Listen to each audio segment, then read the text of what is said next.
the integral of the square root of 3 minus 7x squared dx. So we have the form a squared minus x squared, and x will be equal to a sine of theta. Now I can also rewrite this as a in parentheses to the power of 2 and x in parentheses to the power of 2. So looking at our integral, we have the integral of the square root of 3 to the power of 2 minus the square root of 7 times x to the power of 2. So this will give this. You can see they are the same thing. How about x equals a sine theta? Here we will have the square root of 7 times x is equal to a, which is the square root of 3 times sine. So it's not very difficult, is it? We have the square root of 3 over the square root of 7 times sine.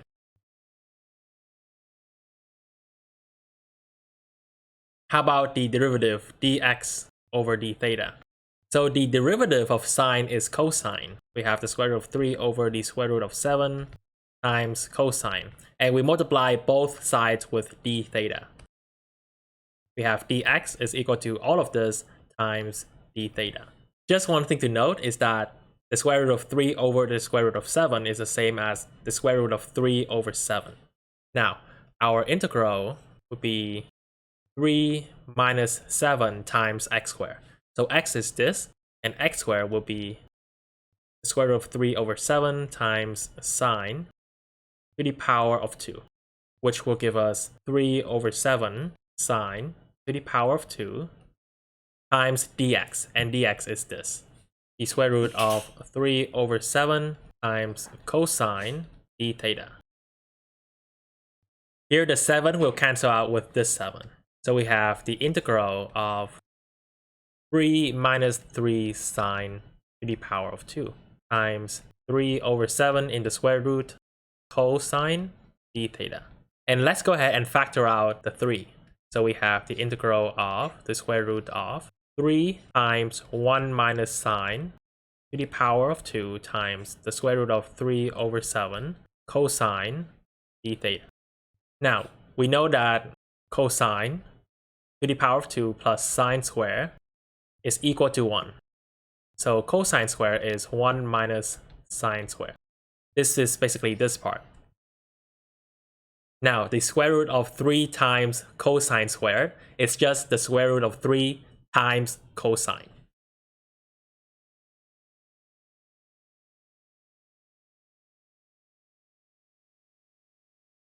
The square root of 3 over 7, as mentioned before, is just the square root of 3 over the square root of 7. So we have the square root of 3 times the square root of 3 is a 3. Then we have a square root of 7. And cosine times cosine is cosine squared. We should also move the 3 over the square root of 7 outside of the integral.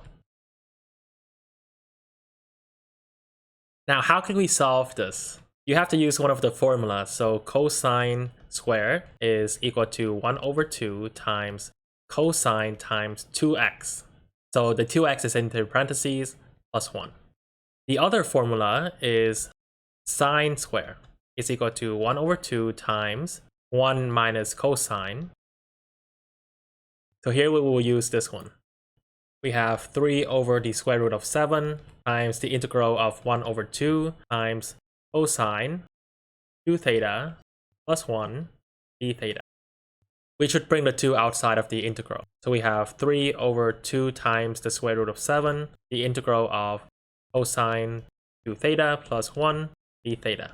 And we also have to split this apart. So 3 over 2 times the square root of 7 times the integral of cosine 2 theta d theta plus the integral of 1 d theta.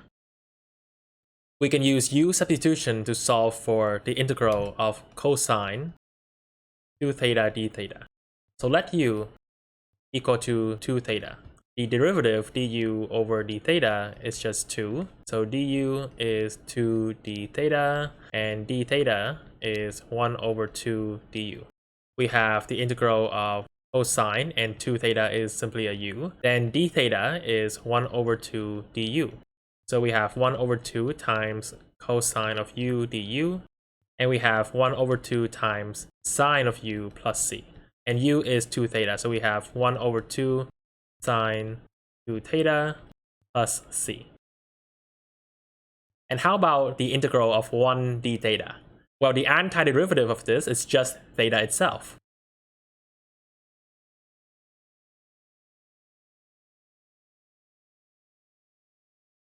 Now we have 3 over 2 times the square root of 7 times 1 over 2 sine of 2 theta plus 3 over 2 times the square root of 7 times theta plus c. So this would be 3 over 4 times the square root of 7 sine of 2 theta plus 3 over 2 times the square root of 7 times theta plus c. Now, what is sine of 2 theta?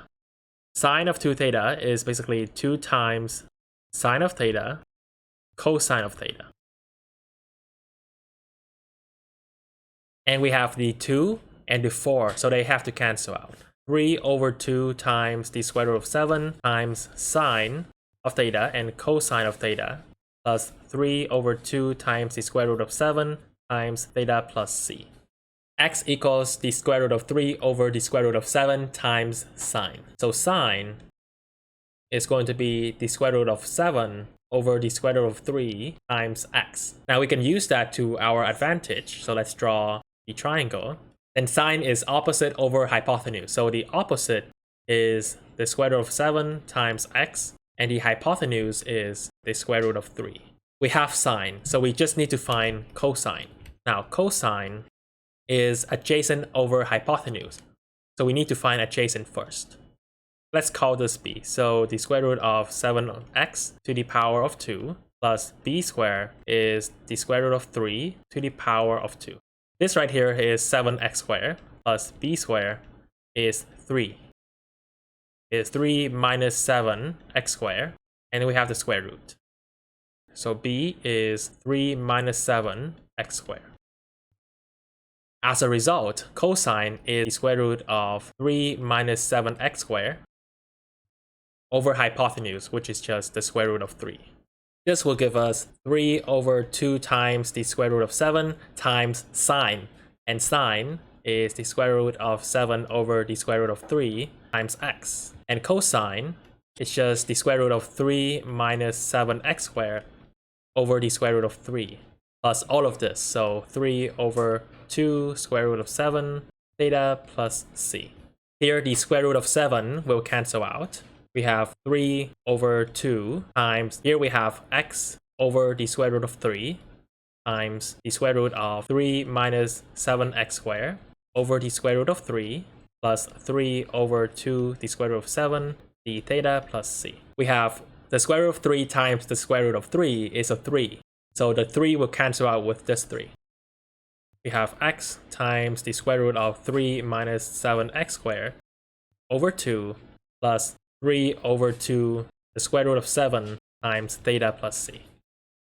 The last thing we need to find is just theta. So x is the square root of 3 over the square root of 7 and times sine. So sine is just the square root of 7 over the square root of 3 times x. So theta will be arcsine of the square root of 7 over 3 times x.